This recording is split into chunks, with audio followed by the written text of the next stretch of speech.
Let me show you how to make this Philly cheesesteak spring roll, or shall we call it egg rolls for the Americans. This is one of those recipes you'd happily burn your tongue trying to eat it hot out of the oil. It's crispy, cheesy, meaty. It's everything you want in a spring roll. And with the cheesy jalapeno sauce, it's a dangerous combination. Start by caramelizing your onions with a little pinch of salt. This is what adds so much flavor to the spring roll. Top tip: to get really thin slices of beef, just slice them while they're still a little bit frozen. There's some garlic, pepper, mushrooms, and a seasoning mix that's going to be listed in the caption below. The mushrooms are of course optional, but if you don't like mushrooms, then your taste buds need to grow up. The beef to still be a little bit pink when you finish sauteing. You don't want it to cook all the way through. Or you can finish the cooking process while it's being fried. Make sure your mixture is fully cooled before trying to wrap it. Do not be impatient like I am. This is how you wrap spring rolls correctly. The first one might not turn out the best, and they all might not turn out the best until the last one, but sure, they taste great. For the cheesy jalapeno sauce, I added half regular milk and half evaporated milk. That gave it the best flavor. The cornstarch helps to thicken the sauce, and pickled jalapenos work best in this recipe. The best part about this recipe is that the leftover sauce can be used to make mac and cheese, and it is the best mac and cheese you're ever gonna have. Family might have preferred the cheese sauce, but I personally preferred my homemade pink burger sauce. It's sweet and tangy and pairs beautifully with the spring roll, so make sure to save this recipe for later.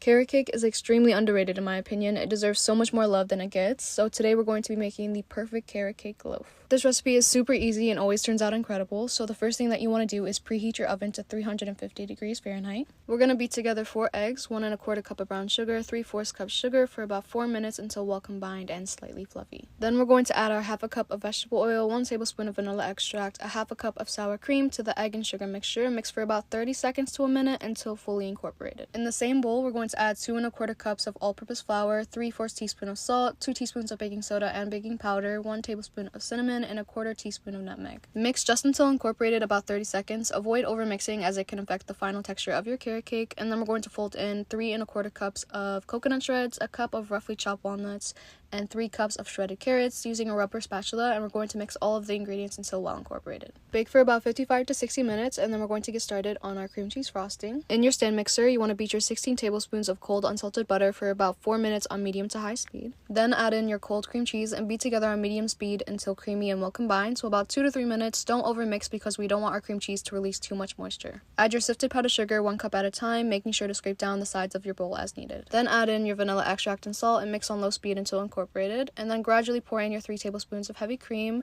and we're going to mix for about 2 to 3 minutes until our frosting is light and fluffy, and then your frosting is done. Really important to remember to allow your cake to completely cool before adding your frosting, because if your cake is even a little warm, your frosting will melt and slide off. For the frosting, you can either pipe it on like I did or just spread it on with a spatula, and then for a simple decoration idea, you can sprinkle crushed walnuts or pistachios on top, but I chose to make little fondant carrots that I thought were really cute. But you can keep it simple, you don't have to go above and beyond. It will taste great no matter what, and you're done.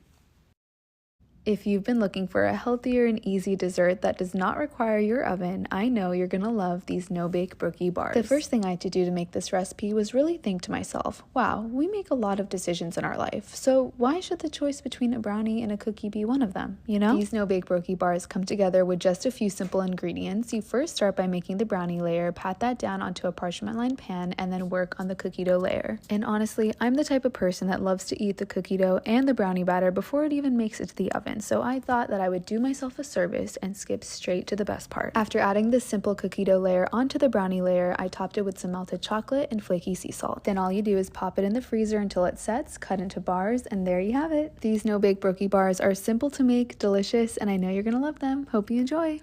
This is the most indulgent, chocolatey, gooey brownie skillet. And it gets even better topped with ice cream and fresh homemade caramel sauce. Ramadan is literally around the corner, and this is perfect to treat your friends and family and trick them into thinking that you can bake. You definitely do not need to be a pro baker to make this. It doesn't take much skill. And after trying out this recipe, you're going to thank me, because your friends and family are finally going to love you and want to come around yours for iftar. It literally doesn't take much time to prep. You just melt some butter and chocolate together in the microwave. Then you chuck in a really unhealthy amount of sugar, and then I whisk in some eggs and some coffee. I gave it a pinch of salt because you want that to bring out the chocolatey flavour, and it goes really well. And then I add the dry ingredients. So you've got the flour, the cocoa powder, and all you have to do is mix it all in until it becomes this thick, gloopy consistency. And that's literally it. That's the batter done. And then I just added a bunch of chocolate that I like. I added baking chocolate because it doesn't melt and burn as easily. So I got dark milk, white chocolate in there, and your batter's ready to go. Look how beautiful it is. It just smells so divine at this point. You just want to eat it raw. But yeah, I shoved this on like a 6-inch skillet pan, topped with even more chocolate because you can't get enough. And look how beautiful that is. Oh, I was so excited at this point because it's going to turn out gorgeous. Right, Right, next is the most simple part, but the most intimidating part to people, the caramel. It's not that deep. All you have to do is melt some sugar and some water, add some butter and let that bubble by itself. Don't stir it too much. You want the sugar crystals to melt, so swirl it at most. Once it's been bubbling, you add the double cream and mix that in onto the heat, and then take it off the heat and let it cool down. By that time, your brownie should be out the oven and looking absolutely divine. I just wish my kitchen had pretty privilege, because it would have done this brownie justice. This was my first time trying a brownie in a skillet, and it's definitely not my last. It's absolutely gorgeous, and you need to try it out. I hope you enjoy. Bye. This Cincinnati chili is made with cinnamon, chocolate, al dente spaghetti, and grated cheddar cheese. It's so good. Brown your beef completely, then add onions and garlic and cook for 2 minutes. Add 1 tablespoon of tomato paste along with your spices, which include cinnamon, unsweetened cocoa powder, granulated garlic, oregano, chili powder, and a bay leaf. Add some vinegar, tomato sauce, and some water. Reduce the heat to medium-low and cook for 1 hour. Once the hour is up, season generously with salt and pepper. If your chili thickens too much, add some pasta water and simmer it for a few minutes longer. And then make sure to taste it. Serve it over al dente spaghetti. Top it off with cheddar cheese, raw onions. Some people like to add kidney beans. I don't do that, but you can. Grate the cheddar cheese. It tastes so much better than the one that comes in a bag. And that's pretty much it. Enjoy.